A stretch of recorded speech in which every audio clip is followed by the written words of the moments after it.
speaker. Look how handsome you look. Hi, look how gorgeous you look. How are you? I've seen better days, but I'm okay. I shan't complain. What happened today? Well, okay, so the week before last week, I was in the middle of my workout doing my HIIT training, and my Yes. back went out. Like I popped what's it called? This? Like a disc slipped in the middle of my workout. I couldn't walk and I had to go to the ER.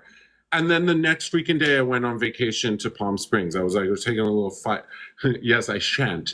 So I went to Palm Springs for 5 days. Like my luck that when I go on vacation, I'm like, my back is out. Well, at least did you relax and lay out there? Yeah, I just sat in the pool the whole time. And took muscle relaxers and Norco. That actually sounds pretty good. It was pretty fab, I'm not gonna lie. And I ate a lot. I gained probably 6 pounds. Are you serious? Yeah, like all I did was eat because, okay, so they also put me on prednisone, which I'd never taken before. And apparently prednisone makes you like never full, which I'm already never full. Like I can already eat, like I can eat the house down boots. Like I can eat nonstop. And the prednisone just made it like tenfold. So all I did was eat and sit in the pool, drugged up out of my mind. And anyway, point being, my back is still kind of a little bit painful. And also I didn't get much sleep last night. I couldn't sleep. I was like, had insomnia. So I'm like really tired. Listen, we need to have some wine. I just realized we need to go out and do a wine night. By the way, let me tell you how this podcast idea started and why you are the first guest. So after you came on the stream, my whole posse was obsessed with you. You got a phone call? Where'd you go? You know, when you do that, you went to coffee break. Okay, I didn't know that. Sorry. I wanted to do a thing. I wanted to put my phone on do not disturb because I keep getting notifications, but it's okay. They're not making noise. So it's fine. Continue. So when you do that, we get a black screen and it shows that you went to coffee. What is that? What does that mean? I went to coffee. You go on coffee break. That's awful. It's like, oh, she's talking. He just checked out for coffee. TikTok really calls you out. It really does. Damn, no shame. So you came on and everyone was like beyond obsessed. And so they're like, bring him back. And I'm like, oh my God, I would love to have him on and I would love to have her on. And I'm like, you know what? I'm going to start a Tuesday podcast. And when I said the first guest, they were like, oh my God, I had a feeling it was going to be him.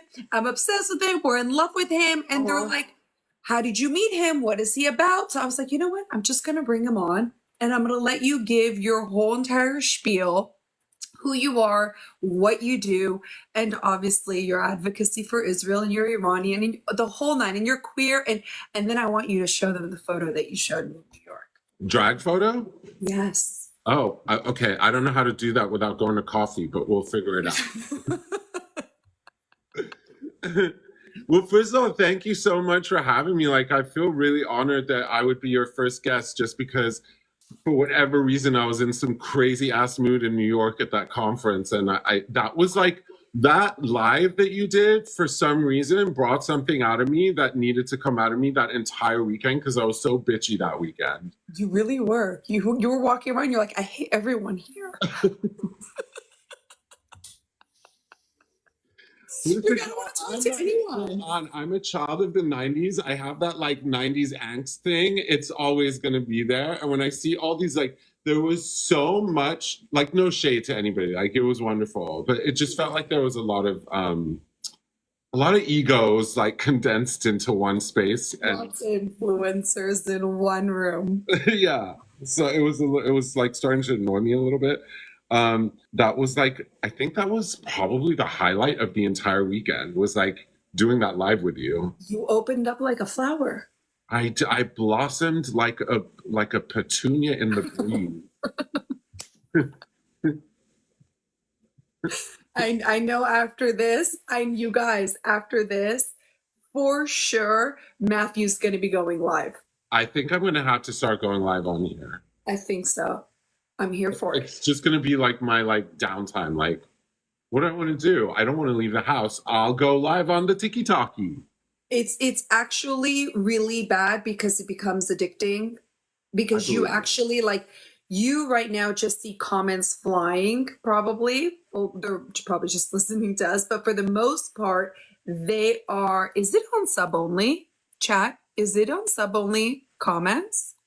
No, I it's think not. it's Everyone could comment, but the people that are like, you end up meeting everyone in the community, knowing who they are. You get to know their characters, their personalities, and it's a lot of fun. I love that. I love that a lot. It's a really, it also feels like more people are engaged on the live here than on Instagram.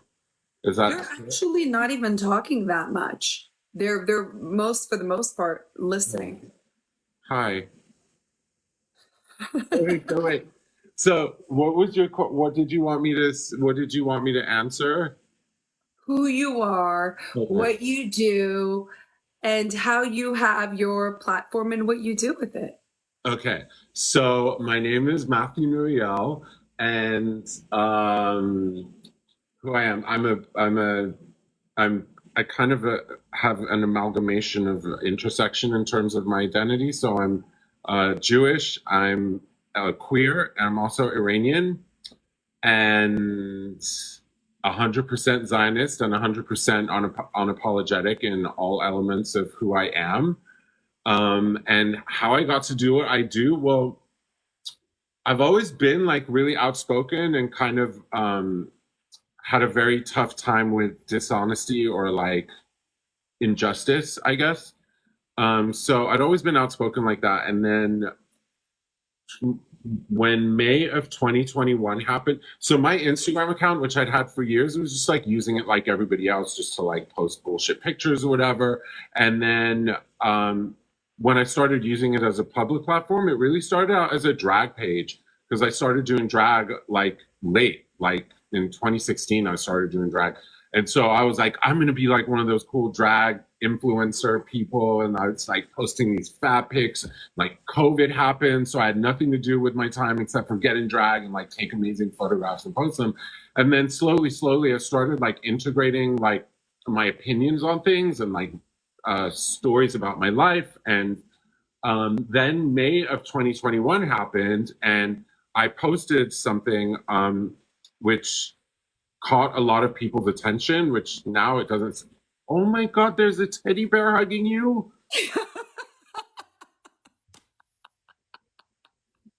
Why isn't there? How do I make a do I push I want a teddy bear hug. You guys, Ruthie, I love you. Do you want to give Matthew a Tom hug? Oh, they give you a crown. Because I'm a queen. You want to see my new hat my friend got me? Can you read that? You got another one. What does that say? Rumi? Kunt. Oh, you got the teddy bear. You got the teddy bear. Where? Where'd it go? Oh my God, it's just like the men in my life. Like hit and run. I didn't even notice. Shit. I love you so much. What's that, like a Care Bear? Wait, I want to see the like people who come on who like, I want to see like the crashers, like the people who come on and like say all this anti-Jewish stuff. Like, are they going to show up? Oh, we could add them in afterwards. Wait, someone wrote, I want to know his story. Where is he from? When did he get here? How did I think they want a little bit of the backstory. Okay. I'll get serious. I don't know what it is. I'm actually loving it that you're so playful. What are you talking about? This is my fave. I don't know where this is coming from. It happened in New York. Like, actually, I was like up here. Like right now I'm here, but like, I don't know why. I think this is all fun. Ethan said, Matthew, I love you. You know what it is? It's highly stimulating on the creator's end, because they're so we see more than they see. Yeah, there's a lot going on the screen right now, and my ADD is just like, I don't know what to. Okay, I'm focusing. You don't need to focus. We all have severe ADD. Go on. So my story, where am I from? Okay, so my parents are from Iran. My dad's actually from a region of Iran where they still were, up until like halfway through the last century, they still spoke Aramaic. So my dad's actually, his native language is Aramaic, and he is the last generation to speak it. And anyway, but for parents from Iran, but I was born and raised in London until I was 14 years old, and then moved to LA with my mom when my parents divorced, and then kind of had a little bit of back and forth after a few years, and then what was the question again? Who am I? I came out when I was 15. We don't want to get into all of that. Like that's like too like it gets dark. Like it gets a little dark. But you know what I have to say, if you don't want to get into it, you don't. But when we were in the cab ride, we shared an Uber, you guys, to JFK. And he started telling me the story. Who called me my son? And of course, I think it was my son. And my son trumps all. But that story was so captivating. And like, it was like the first time where I'm like, okay, like, you know, I wanted him to finish his story on the phone so I could go back to his story. But by the time I hung up, he was like knee deep into his emails, and you never finished that. So we have to finish that one night at dinner. Okay, for sure. I don't even remember what the story was, though. That's not like I don't remember. The whole coming out.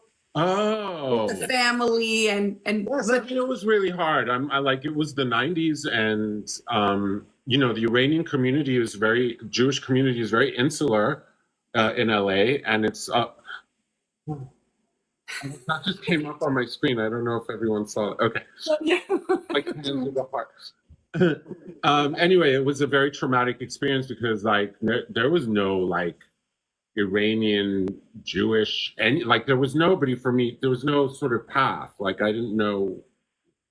I just was kind of like winging it. There it is again. I mean, long story short, it was like I was taking a therapist, I was taking the doctors, like a doctor put me on like testosterone therapy. They said that's what, like a whack job, like Iranian doctor. It's totally illegal. Said, oh, if we give him testosterone, he won't be gay. So I went on a round of testosterone. I was given like antidepressants, like all kinds of crazy shit. But I still.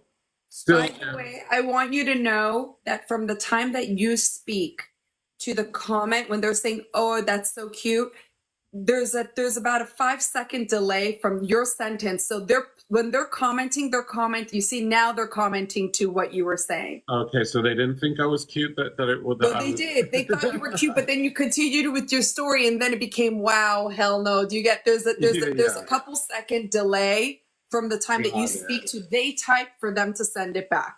But go on. I unfortunately can't focus too much on like what people are writing, because then I'll just stop talking and just be looking at what they're writing, and then I guess they'll stop writing because I won't be talking. Anyway, so that was that. I even actually started doing drag when I was 16 years old, but like my family, like my mom's family, like it like sent them off into a tizzy. Like it was just insane. So I only did it for a couple of months, and I was just a kid, and then I didn't do it again until I was in my 30s.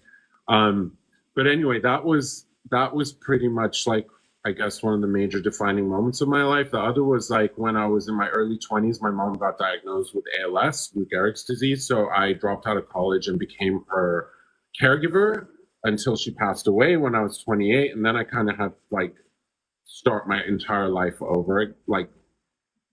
Like when you're like taking care of somebody, that becomes your kind of your identity. So I kind of lost myself. So after 28, I had to kind of figure out who I was again and what it is I like. And that's kind of what led me to where I am now, I guess.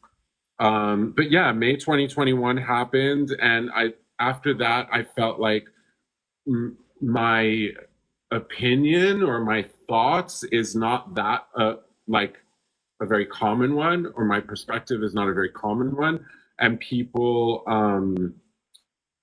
there were people that liked it. And I was like, okay, well, let me start talking about what I think more often. And the more that I did it, the more I realized like oh, there's a lot of people who are on the left who don't like Jews who are Zionists. And I've always associated myself with the left more, as many queer people have, because that was the space that accepted us. And then it all became like a process of learning and unlearning and just constantly digging deeper into who I am and being honest with myself about who I am and kind of building my own path. And the more that I did that, the more I realized, well, if I feel this way, there are other people that probably feel this way that also don't know where to go with what they're feeling. So if there's no example, I just told myself, if there's no example for you, then you should be the example. So that's what I try to do. So that's that. yeah. So you do not have someone to lead by you. You become the example. And you know what? I don't think you know this, but I know two women in our community whose sons are gay, and I don't think the community knows. But that's really heartwarming, and that's like it makes me emotional, because that's like why I do what I do, and that's why I say I'm unapologetically Iranian, Jewish, and queer, because I don't want anybody to feel like they have to hide any part of who they are ever. And so when I hear that, that validates like why I do what I do. You definitely gave you paved the road for the kids in our community in LA who live in this bubble, and you made it you made it acceptable. Thank you. Of course. I love you. I love you. Nora, I love you. So tell us about, what do you do for work? I work for a nonprofit organization called Jemena. That's an acronym for Jews Indigenous to the Middle East and North Africa. I'm the director of community engagement and their LA person. We're a very small organization, but we are the preeminent organization within the US which works to achieve recognition of the history and heritage from Jews of the Middle East and North Africa. So essentially Jews from Muslim lands. There's not enough knowledge about us and our history. And I always say, like, telling the Jewish story without including Mizrahi and Sephardic Jews is like a book minus half of its chapters. I do that. Is that what makes it come up on your screen? Like, no, that's money. That's money. They spend money. Yes, they spend money to give you that gift. You have 859 coins. I do. You do. Girl, what am I gonna do with those coins? That's a lot of coin. Well, it's like probably like, I don't know, $1, maybe. That was like $850. I was like, fuck, I'm definitely doing these. Fuck my job. I'm quitting my job. I'm going on TikTok live every day, 10 hours a day. I'll be a millionaire. There are some people on this app that battle and make bank. Are you serious? I know a creator that makes $50,000 off this app. Monthly. A month? A month. Doing what? Battling. What does that mean? You would open up your own live, but right now you're hosting in my live. You would open up your own live. We would battle each other, and people send you gifts via coins. But it's a lot. Battle each other as in like shade each other, like a roast? No, we actually always say is, send more coins, send more coins. Oh, you're battling for more coins?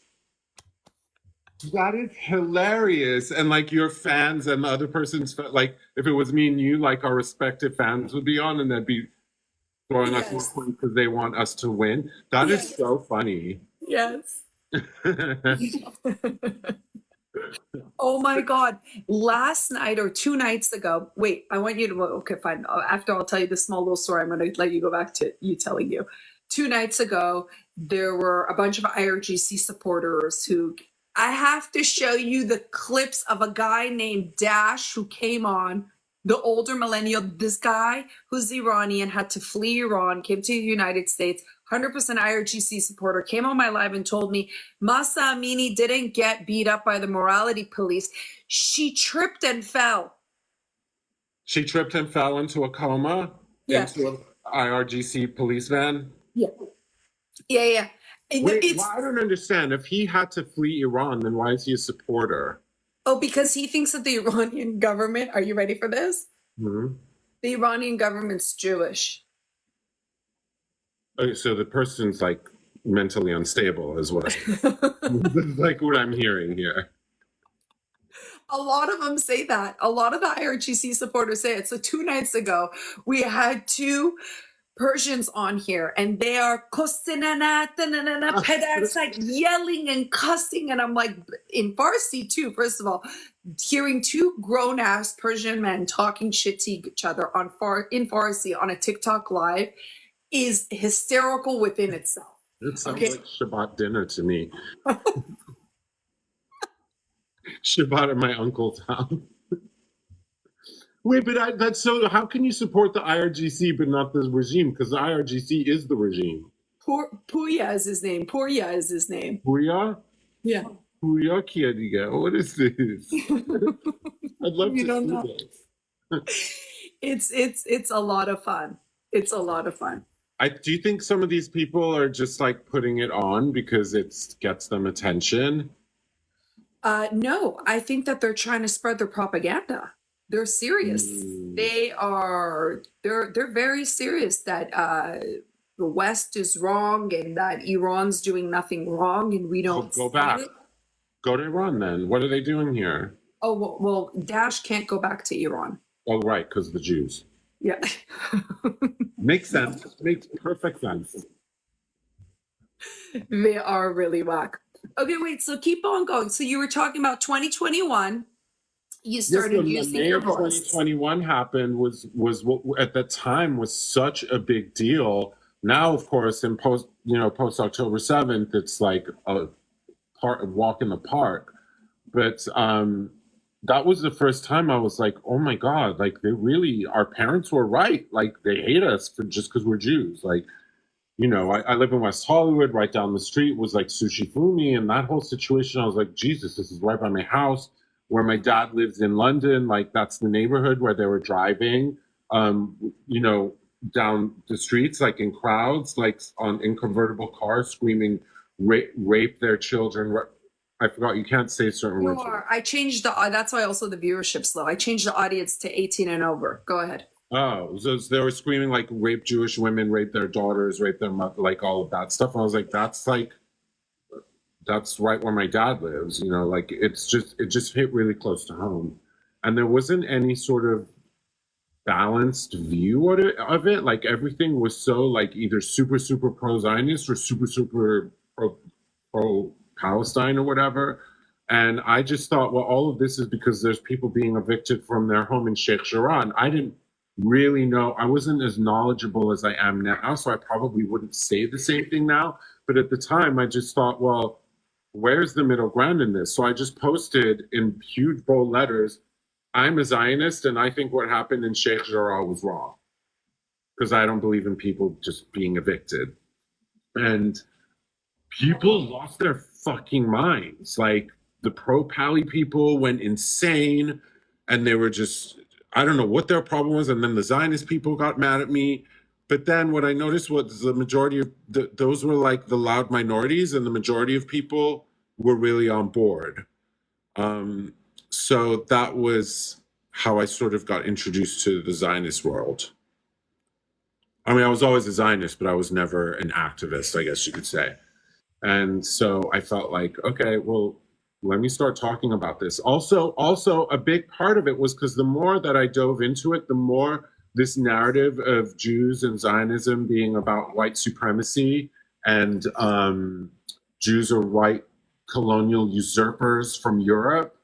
And I even remember seeing, like a couple of years ago, this trans, I believe I don't remember if she was Jewish or not. She was a trans woman and an attorney at that, which always surprises me when people say these things that are like very highly educated, because it's so dumb. But she tweeted something to the effect of, Israel is only acceptable to white cisgender men, something along these lines. And I was just like, you're completely erasing me and like millions of other people. Like, what are you even talking about? And this tweet got so many likes. So I basically called her a schmuck, and I think I posted a picture of myself in drag. I made a whole post about it, and I was like, this is what a Zionist looks like: brown, queer, non-binary, and whatever I wrote, like all of that stuff. And so basically my whole thing, a big part of it is like, you can't, I refuse to be erased by anybody. And yeah. What do you think when they tell you to go back to Europe? I hear that so often, and I'm just like, but I don't like, I guess I was born in Europe, but my parents weren't.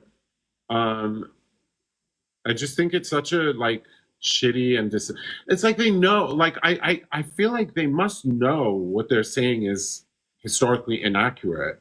No, They don't know. They genuinely, they think like we came from Germany. They think like Poland and Germany, like we were born there and, lived there.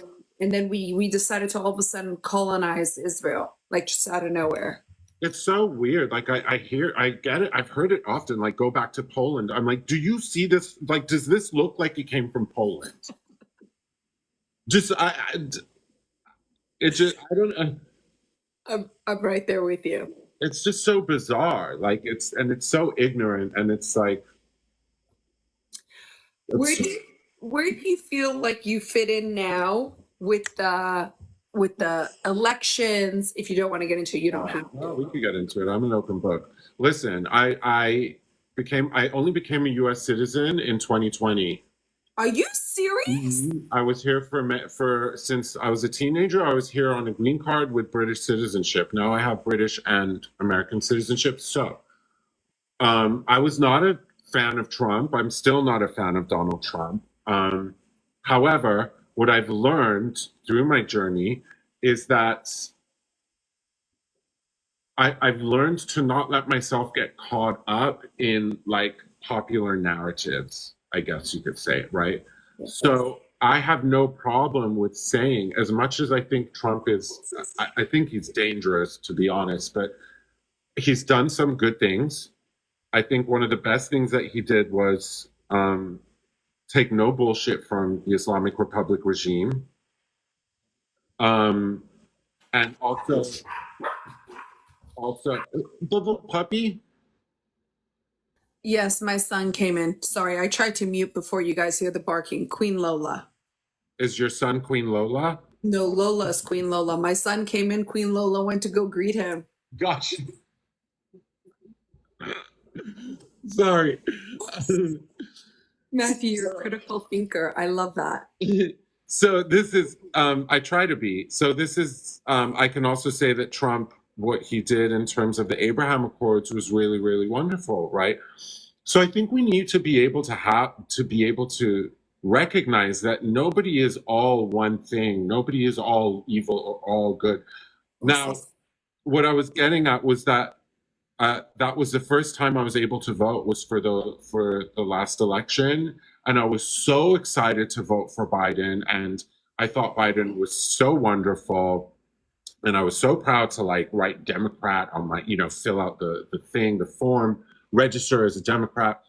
And then as time went on, I would say mostly since the Woman Life Freedom Uprising of Iran of 2022, I started seeing things like, in 2022, when Trump essentially released billions and billions of dollars to the Islamic Republic regime. I started digging deeper into it and realizing that Biden's administration was essentially an extension of the Obama administration, which at the time of Obama's administration, I was young, I didn't understand, and I was idealistic, and I thought Obama was so wonderful. But looking into, through adult eyes, looking into the policies in terms of Iran and the JCPOA and all of that, put a really, really bad taste in my mouth, because listen, to an extent, when Obama introduced the JCPOA, maybe it made some kind of sense because their uranium was only enriched minimally. Now, to try to revive that after all of these years makes absolutely no sense. You cannot negotiate with a terrorist regime. And I don't understand this constant need to appease the Islamic Republic regime, not only from the US government, from UN, from European governments. Anyway, I'm going off on a tangent here, but I've become very disillusioned with Joe Biden. I think that some of the things he's done has been great in terms of at the beginning of October 7th, he stood by us stronger than I think any previous president has, but then he ruined it by turning around and trying to appease the other side, which I don't like, that lack of integrity, which I guess that's an idealistic trait, because what I've learned is that all of these politicians at the end of the day care more about lining their own pockets and getting the votes in. That's what they care about. They will throw anyone under the bus, including their own children, if it meant them getting votes. So I, this year, feel like with this election cycle, especially after seeing Biden's speech and his appeasement of those horrendous protesters outside of the DNC, who I want to remind everyone, why are we trying to appease these people? Because if you ask the majority of them, they are not Democrats, they are not Republicans, they're not going to vote whether it's a Democrat or a Republican, because these people are fucking communists and socialists and psychopaths. So why are we trying to appease them? It's so desperate. But I was hoping I could see something in the DNC that would maybe give me some kind of glimmer of hope. As it stands now, people always get mad when I say this, but as it stands now, out of protest, I'm not going to be voting for either candidate because I cannot in good conscience vote for either of them. No way. I was waiting for you to say that you're going to vote for Trump. You're not going to vote for Trump. You can't do it. I can't as of now. I don't know. Maybe something will change. But given his pick for vice president, I don't know how I will say this. There is more of a chance of me voting for Trump than there is of me voting for Kamala Harris. I'm a registered Democrat, and the past 2 elections, I've been voting conservative. Really? Yes. Who was the prior? I voted for Hillary Clinton. Oh, for Hillary Clinton. Because I was tainted by the lens of, look, I'm also like all about women power, voices.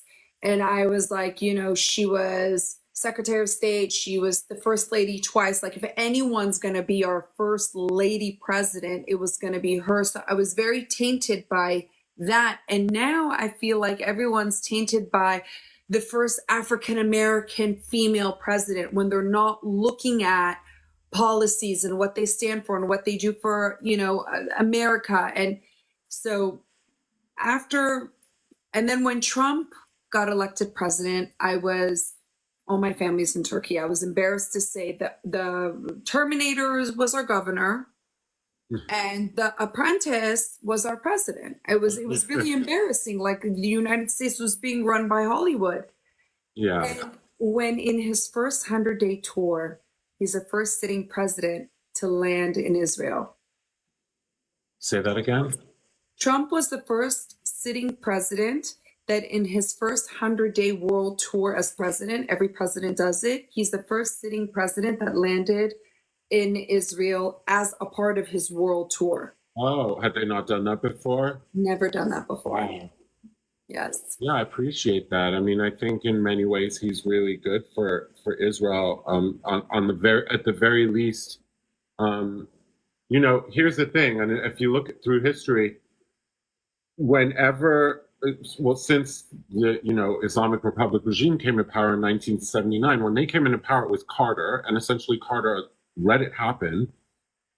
And as soon as Reagan became president, hostages were released. The hostage crisis, like, they didn't fuck with the U.S. And then some other things happened with the U.S. giving arms to, whatever. But that's a whole other thing. But Iran tends to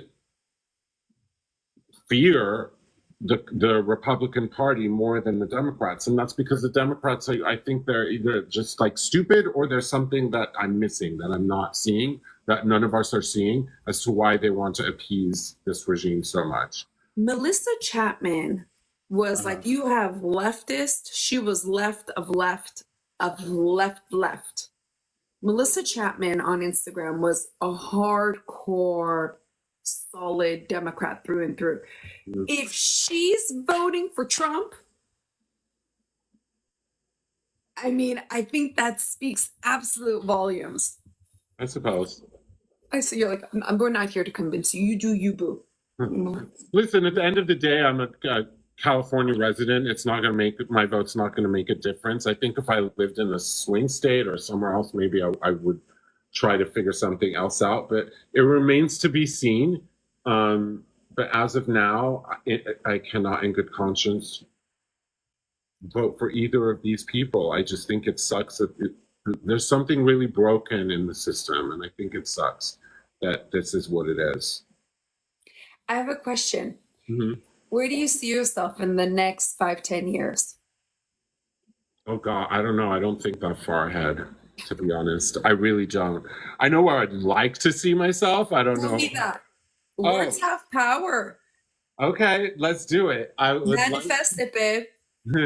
Married with more money and living a comfortable life with a partner who, here's the ultimate fantasy. My partner's going to be a real estate developer, and I'm going to be like, he's going to buy houses and flip them or whatever, and I'm going to be the one who like designs them, sort of like decorates them, like stylistically or whatever, and he's going to be the money person. But it's just a hobby for me because I'm like married to like a wealthy developer, and I just like throw like luncheons for rich people every now and then. How do we make this happen? I don't know, girl. Find me a rich developer. He's got to be tall, and he's got to be like not old and gross.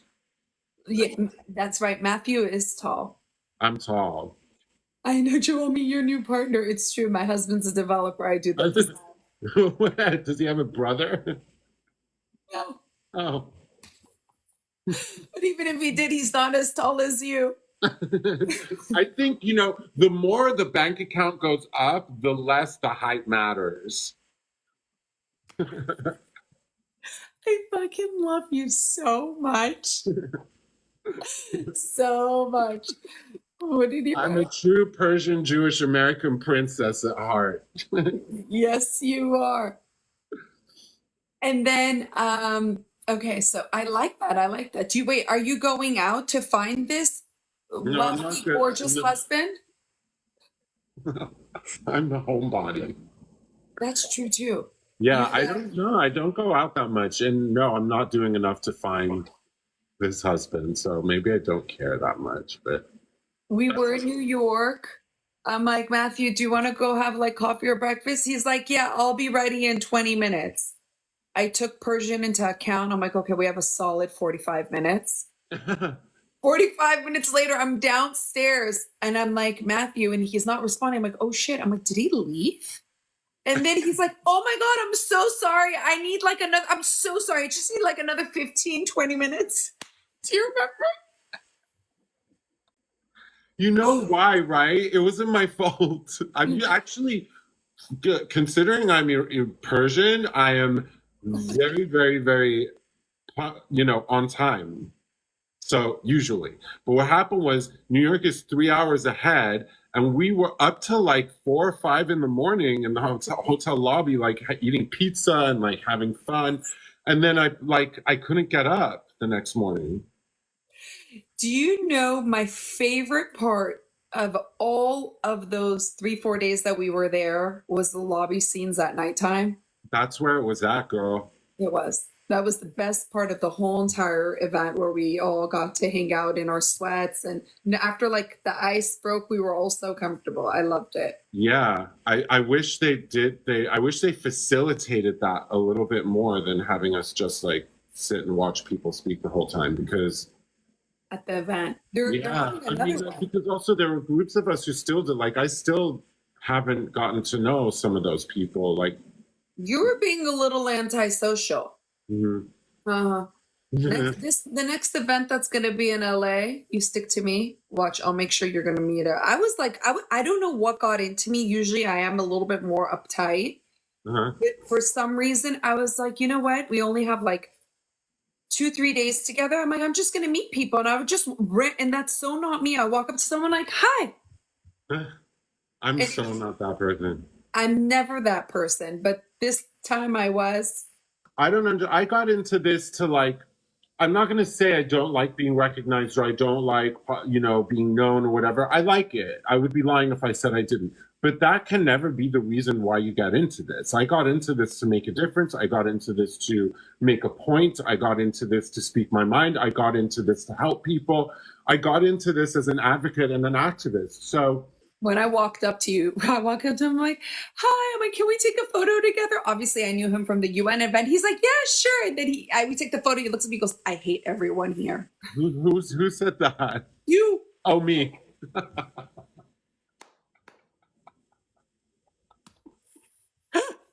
I was in a mood. I really don't hate everyone there, but I was definitely in a bit of a mood. You know, I think you cover a very important niche. I don't know anybody else who is Jewish, Iranian, and queer in our circle at all. Yeah.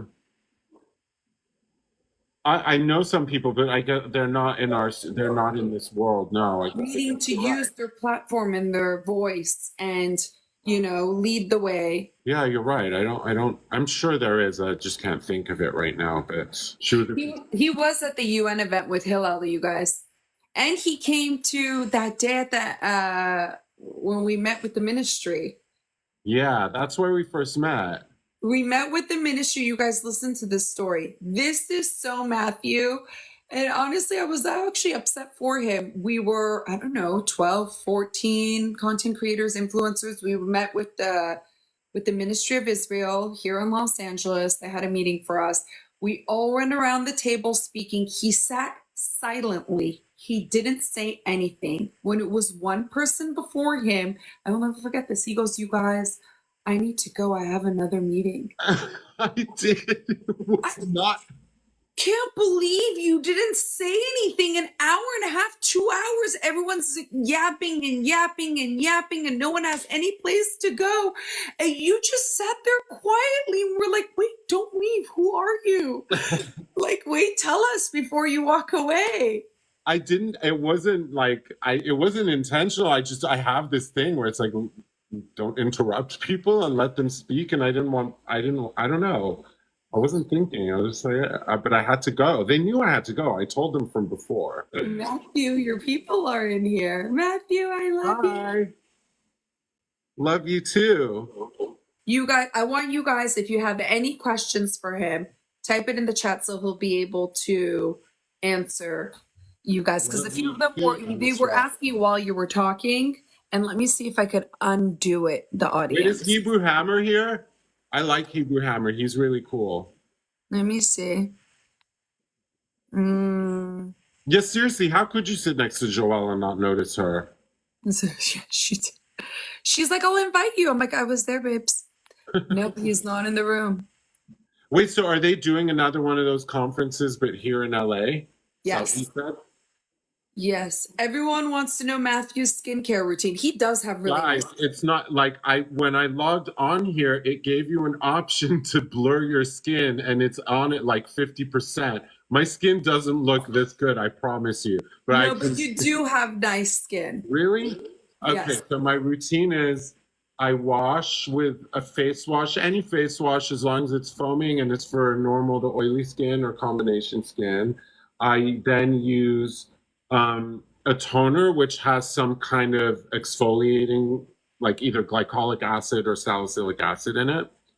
And then I don't use a lot of very expensive products. I use The Ordinary. It's a very inexpensive brand and they have great products. So I use their serum, which is a salicylic acid serum, which is to keep your pores clean because I tend to get clogged pores. And then I go in with a vitamin C serum because a dermatologist once told me the only things that are clinically proven to help your skin and to stop aging is vitamin C serum and retinoids. So in the winter, I'll use a retinol a couple of times a week too at nighttime. And then I use, so this vitamin C and the salicylic acid serums are both from The Ordinary. And there's a glycolic acid toner from The Ordinary, but right now I'm using a Clinique toner, which has some kind of exfoliant in it. And then I use snail, like a snail. Oh, did you get into that? You know what happened? You know when Amazon delivers the wrong box to you sometimes? Yes.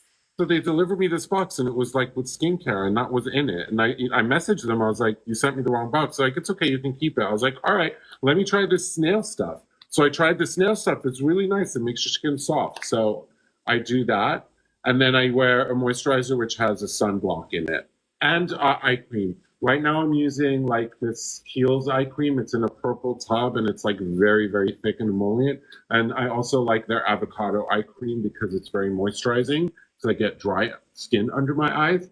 And that's it. And at nighttime, I'll either just use like a moisturizer after I wash my face, or if it's not like too sunny, like not in the summer, I'll use like prescription Retin-A.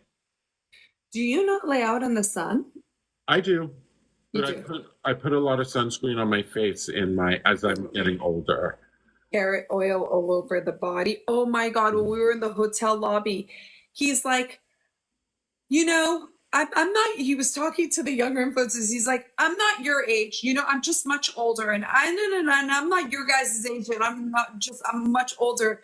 And then he looks at me, he goes, how old are you? I'm like, your age.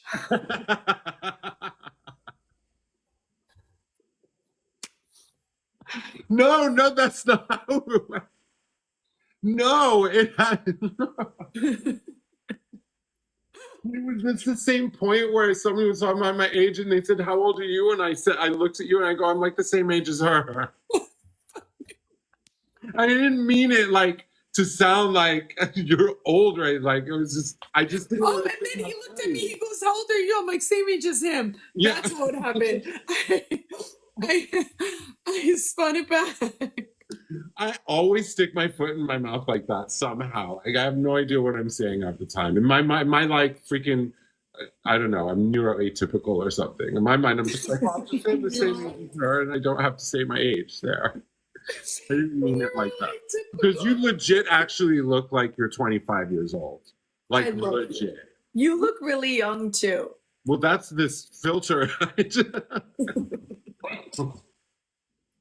Wait, you know who I wanted to ask about? Who is that girl? She was so cool. She was like half Muslim, half Jewish. Nora, she's here. She was sending you hand hearts. She was? Oh Yes. my God. I love her. Do you know, I never remember anybody like she had such a lasting impression on me. Like I don't remember anyone's name, so it's not that. Like I just think about her every now and then because she has such a like her She's so poised and so well put. You should see how these pro-Pali Arabs come at her on a live. Oh, there she is. Where? Nouri. Am I missing something? Oh, Nouri. I see Nouri. It's like it's like my name, but with the L missing. That's crazy. Did I not know that? Her name is my last name, but without the L. Yes. That's so cool. We all love her. She's very regal, and she also has a platform. I'm telling you, you got to come towards TikTok, but I'm slightly concerned since you already don't leave the house. If you come on to TikTok, you will never leave the house. You need to have a lot of self-control. So here's the thing with TikTok, because also in 2021 during COVID, when I was doing all the drag and like I was doing TikTok, I archived a lot of the videos, but I would just get in drag. I would do like a whole photo shoot and then I would do like TikToks. And the problem I found, and then I just kind of abandoned it because then I started doing more Jewish stuff and in drag, like it was just a lot of vitriol and hate that I was getting from like Jewish kids too. Well, I sometimes get judged too for not being so religious on this app. But first of all, everyone, make sure you drop Matthew a follow, because I'm sure he's going to be going live from here on out. That's number one. So make sure you drop him the follow.